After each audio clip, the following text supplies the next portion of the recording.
Good morning. We are going to go ahead and set up the smoker. The current setup of the smoker is a Green Mountain. It is 12 volt or 120 volt. In the box truck setup, I will have a 12 volt plug-in on the back end of the box truck. Just be able to plug it in 12 volt and use it without having to go into the 120. I am currently at the lake for a weekend reset. It's absolutely stunning and beautiful. I will do some drone footage later. It is 8 o'clock in the morning. I think it's 8 o'clock. But let's get the smoker out, shall we?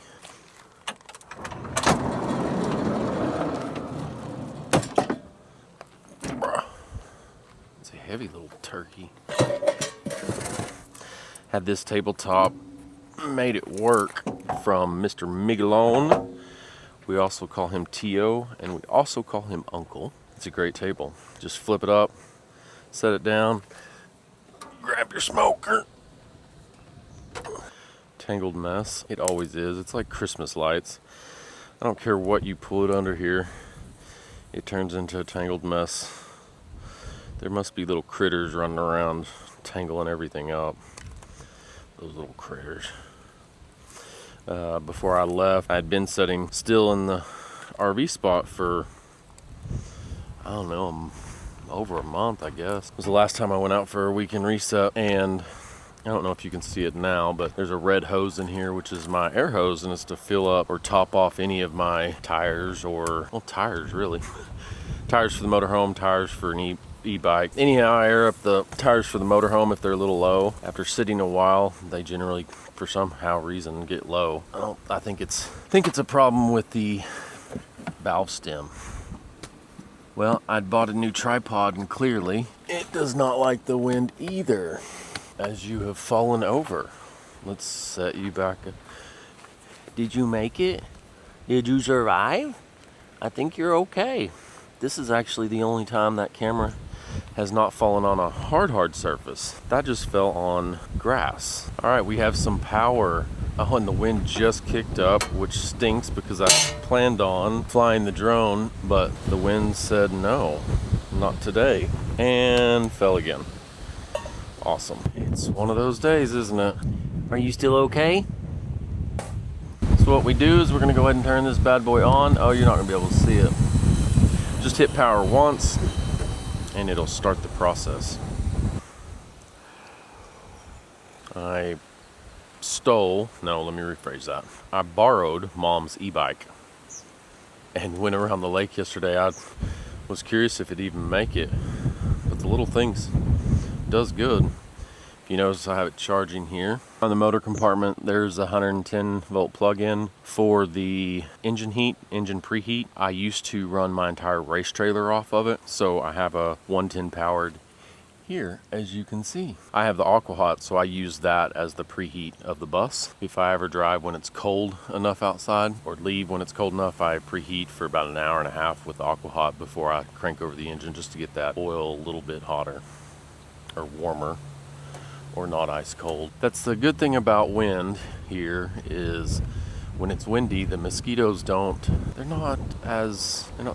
can't fly in the wind. All right, we've started it. It's already showing 83 degrees. You need to get it up to 150 first, and once it's up to 150, then you can set it at your smoking temp that you want. I've added an extra rack to mine, because if you get it on the main rack, sometimes we'll get burned. And it looks like I need to get some pellets in here because it looks a little low, and we're going to use all of them. One thing we're going to do today before it gets too hot, we have a heat index warning today. The AC keeps sticking on, the bedroom AC. The fan, like once you turn it on, the fan just stays running regardless if the compressor's running or not. Wow, it's totally calm now. That is so weird. We just had a big burst like that and it left. Anyhow, we're gonna go on top of the motor bus, take the AC shroud off, is check the control board, make sure we have nothing burnt or melted on it. And then done this before.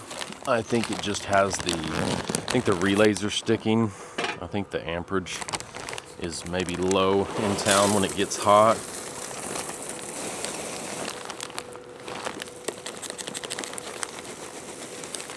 And I think that the low amperage, I think, is the cause of the commotion, because those ACs are only a year and a half, 2 years old. That's the worst thing for the ACs is low amperage.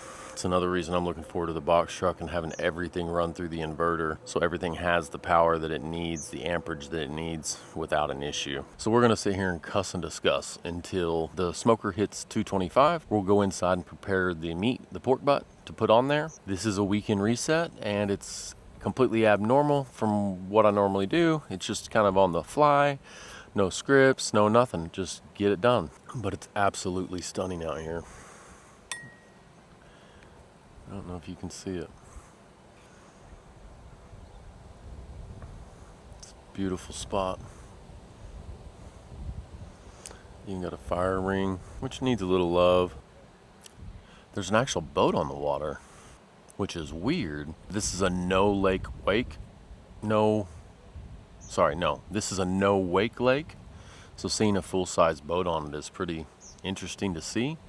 It wasn't like that growing up. I remember being out here as a kid. This is actually the first lake that I slalom skied on. Actually, it's the first lake that I water skied on too. Lake Meredith, which is where I've done a weekend reset before, which is in another video, is the first lake I tried to ski on, and I was young. I mean, 4 maybe, 3 or 4. And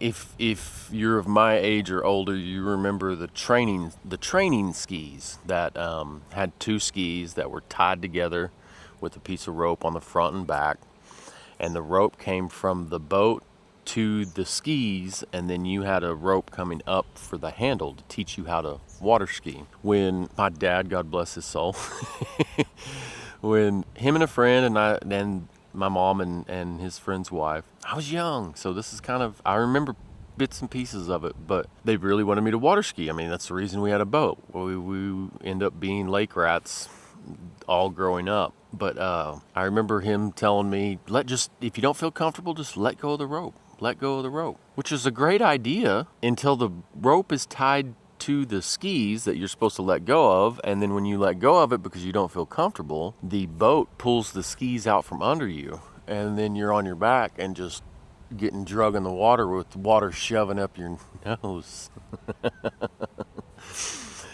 So yeah, probably not the best way to teach someone to water ski. But they asked if I wanted to try again, and I absolutely refused. And then the following, that was fall time frame, so the water was still warm. And then the following spring, we were at this lake. I got up for the very first time. And it's a small lake, so you just literally stay on the right side of the lake and you just make circles around the lake like a dirt track. Once I got up, I skied for like 25 or 30 minutes total, and Dad wouldn't let off the throttle until I was done, and Mom, they weren't recording anything. I mean, I don't even think VHS recorders were out then, or if they were so big that you couldn't take them on a boat. It's amazing how small cameras are nowadays. Anyhow, after it was done, Dad was like, well, you just burned half a tank of gas. Did you have fun? I said, absolutely. And from then on out, I was hooked. And then later I say later that summer, actually it was probably like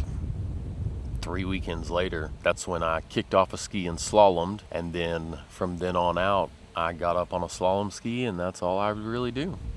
Memories, aren't they awesome? Okay, the grill has reached temperature 225. We've got smoke. So smoker is up to temperature. What we're gonna do is go ahead and prepare the meat. We're gonna do pork butt. All right, we are going to smoke this with, so above your heads is my spices, and I have them labeled: hot, chicken, pork, beef, chicken, pork, and chicken. Actually, we're gonna do some taste testing. So this is good stuff. It's spelled S-I-H-I, and then you know the rest, but I labeled it. Oh, that's good. See, I label it on the top, and I also label it on this side. Oh, that's good. Let's try. Oh, that one's gone. What's funny is, even though I have all these labeled, I always test them every time. So what we're gonna do is we're gonna do a mix of good and awe. don't know if you can see that. Good and awe. More so the good than the awe. That awe is up there. So what we're gonna do is dry the meat, that little turkey over, and when you're flipping it over, wipe the board off from the excess liquid.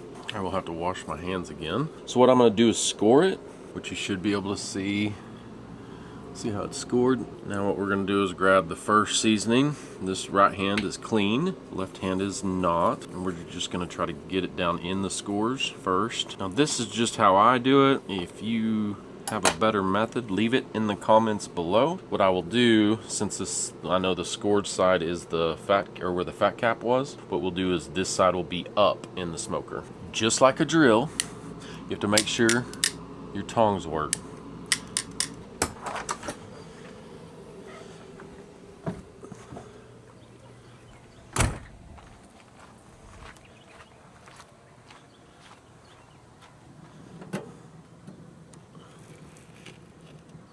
Just gonna slide it off the board, put it right in the middle of the smoker.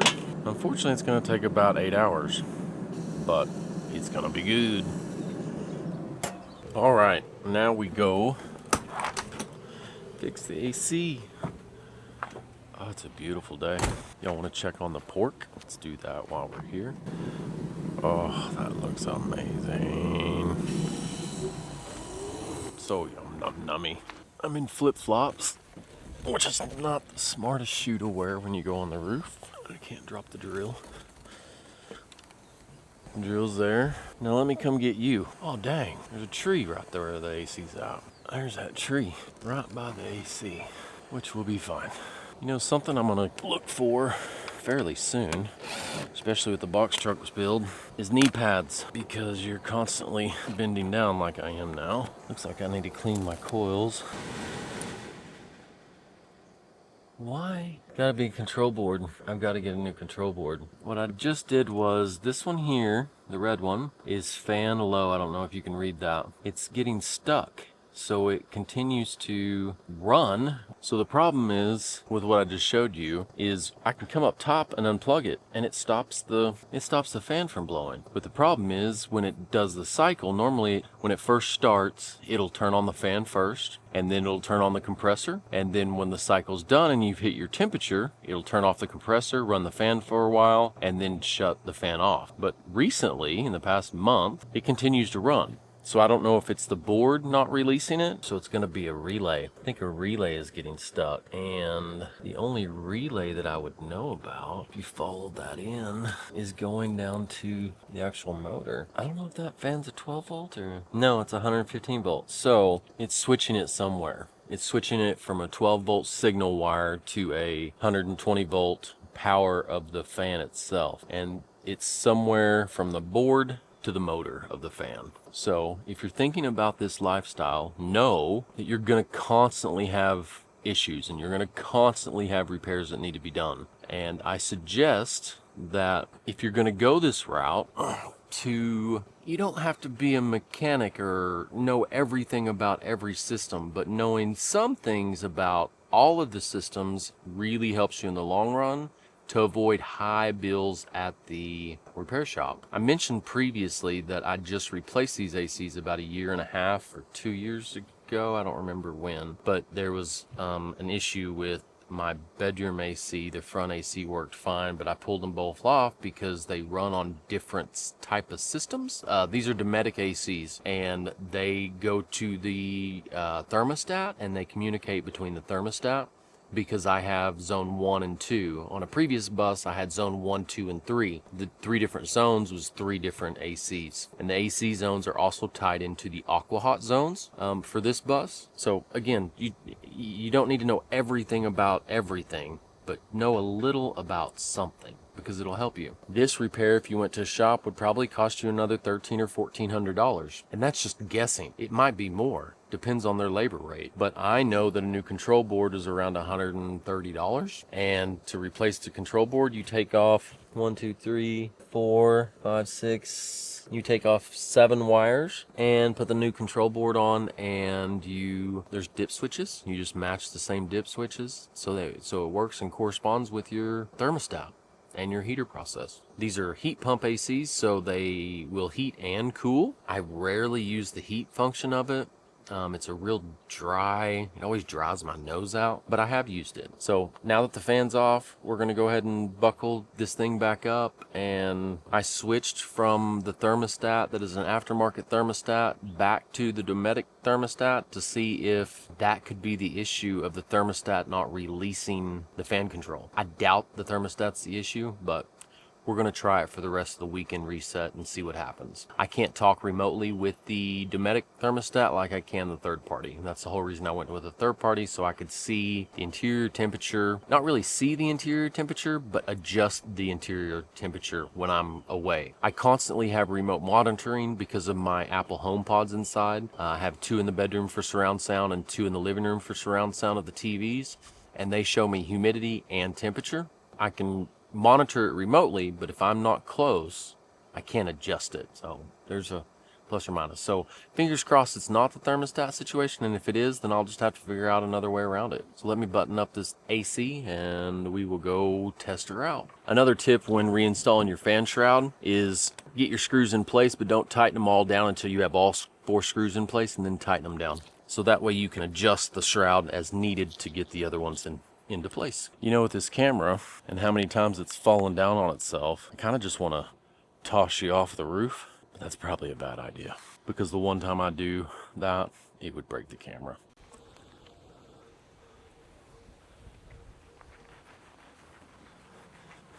Let's check on the old pork. Oh my goodness, look at that amazingness. Just make you want to eat. Check on her old, barely even used any.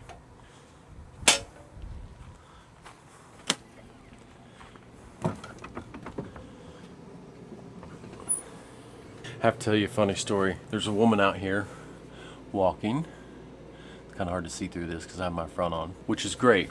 I'm glad she's getting her exercise. But I have to tell you a funny story about my dad. My dad used to live in Oklahoma, and he had a beautiful home. I think it was on 2 acres, maybe an acre. No, it might have been 2. I don't remember. Anyhow, all the houses, it was a subdivision, but it was huge, huge lots. And his house came off the street and kind of set down because there was a creek behind Dad's house. We would be sitting there smoking cigarettes and drinking adult beverages, and all of his neighbors that lived around him would out be walking their dogs or out walking and exercising and everything, and we'd just be sitting there having a vodka and water, or he was vodka tonic at the time, and he would always say, "Look at them fools trying to live forever," as he's drinking his drink and smoking his cigarette.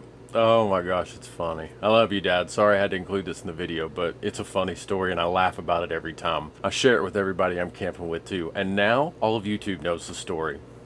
It makes me chuckle every time. I just pulled the pork loin. Oh my gosh, doesn't that look amazing? So I'm gonna let it rest in the oven. It's 11:49. Just in time for lunch. And what I'm gonna do now, since it's noon, generally I smoke ribs for 6 hours. So what I'm gonna do is prep the ribs and get the ribs on. On the ribs, I do the 3-2-1 method. 3 hours of smoke, pull them, wrap them, 2 hours wrapped up, and then pull them out, unwrap them, put them back on the smoker for 1 hour. If you've watched any of the box truck videos, you know I've used those shears for a magnitude of things, but majority to cut Eternabond tape, because I had a leak in the box truck that I could not figure out. If you haven't seen any of those, I'll link the playlist below. Kind of a last minute decision to come out here for the 4th. I usually have better plans in place, but I don't have mustard, so again, no binder. I didn't realize I didn't have mustard. My mistake. We're gonna take the silver skin off the back of the ribs, and then we'll sauce them up. Easiest way to do that is to grab a butter knife and a paper towel. Paper towel helps you hold the ribs down and then also helps you pull the silver skin off. What you'll do is you'll find a bone and you'll go across the bone and just pull up ever slightly with the butter knife. That skin will come off. What I do is I cut it with the knife. This right here is the silver skin, so you get under the bone, pull the silver skin off. You have the paper towel. It's the easiest way to grab it and pull it, and just keep pulling it, and that way it's removed from all the ribs. It doesn't have to be absolutely perfect, but the more you get off, the better your ribs will be. I promise. Grab it, pull it. I don't know if you can see that on the camera. but that's the skin. You cannot chew through that. Make sure to season both sides of the meat. And this isn't as sweet as I wanted it, so what I'm gonna do is grab some sugar. What I'm gonna do with my dirty hand is just pour some sugar in it, and then I will put it onto the, oh, good gosh. Put it on the ribs as such. Well, I can't really save that. All right, there we go. I'm gonna go put it out there. I don't think y'all need to watch that. If you do, my apologies. All right, what we're gonna try to do is take us on a little ride. Let's unplug it first. Cover the charge port, check the tires, good air. Check the back tire, also good air. Thought I had a mount for here, but I do not. So we're gonna try not to crash and burn. How's that sound? Let's go on a little ride. Let's go venture. Oh. Almost ran into the motorhome.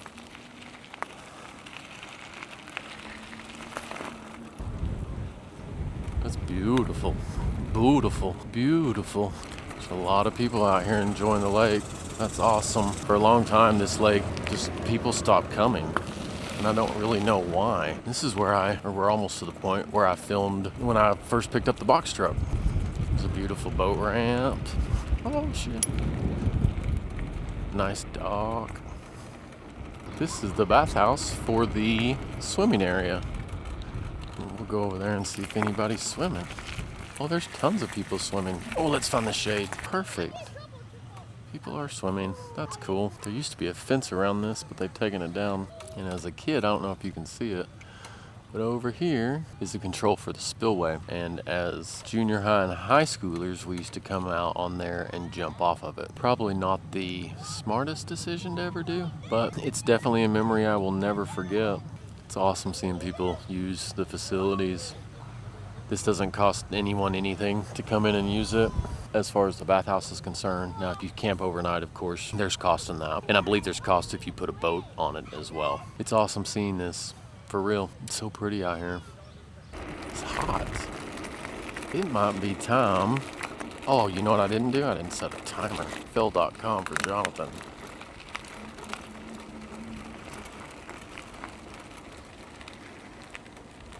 So now I need to go inside and start a timer so we don't forget about the ribs, because I just remembered that we need to set the timer, even though I told all y'all to set the timer earlier.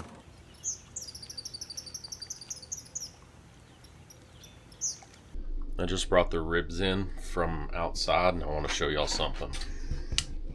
This is the rib bone.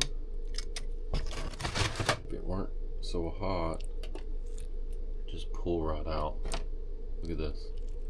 Let's do another one. Just pull right out. Son of a gun. Whew. Look at that. Yum. Easy ribs. Holy smokes. 3, 2, 1. Have you ever had to eat ribs with a fork because the bones weren't available to hold on to? So good. Not a single bone. Wow. It's dinner time. We're gonna go ahead and finish the AC. Got some things to explain why I'm up there. Some good things, so turned out pretty well. Now that I'm up top, I gotta show you something.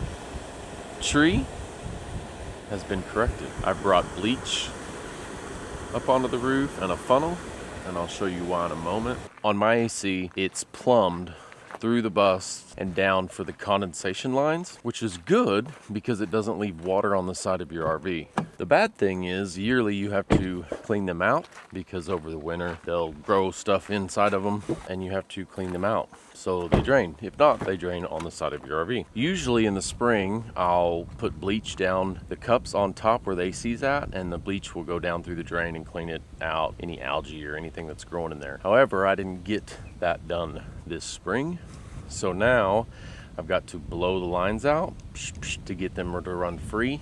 The front one's doing great, the back one's not. So generator has been slid out. What we'll do, see if you notice here, you can see the condensation. All right, so on my bus, for towing reasons, if anything ever breaks down, knock on wood. I found a stick to knock on. knocking on wood. If they ever need to tow the motorhome, they plug in here to supply air for the airbags and to release the air brakes. Go ahead and plug it into the port here. Go ahead and release the chuck and add the blower.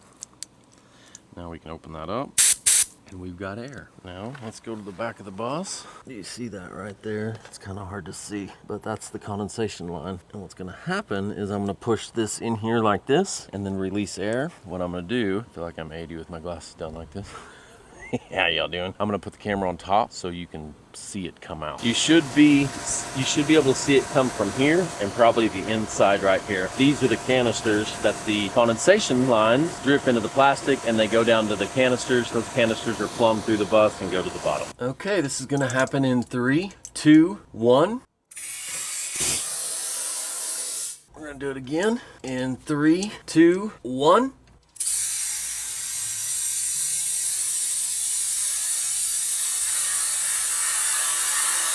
One more time, 3, 2, 1. Oh yeah, appears to have made a big old mess, which I'm hoping you got it on camera. You can see on the roof. Oh yeah, the roof over here.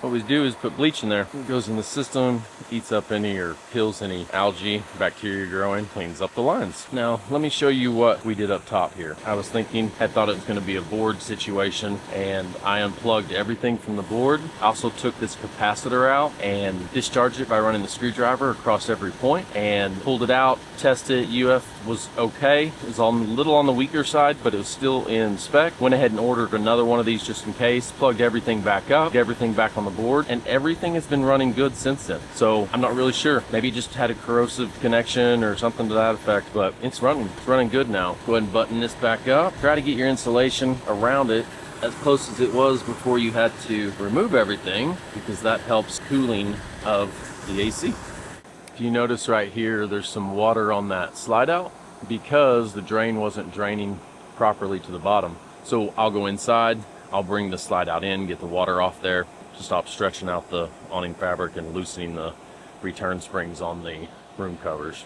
But we are done up top for now. That might change tomorrow, a week from now, or 6 months from now. On motorhomes and camp trailers, you have no idea when you'll be back up here. Notice on the top now, we got the weight off the slide out. See how it's more even. Water ran down the slide out and ended up on the ground. Now with the draining properly, we won't get water on the slide outs or on the roof or anywhere that it's not supposed to be. If you notice here, I am already starting to get a puddle of condensation drip from where it's supposed to be dripping from. Kudos for all your help, and now you know what to do if you have a system like this. It's still beautiful out here. Before I came out here for my final evening, I just wanted to say thank you. Thank you for being here. Thanks for enjoying this stay with me. It's been a beautiful, amazing trip.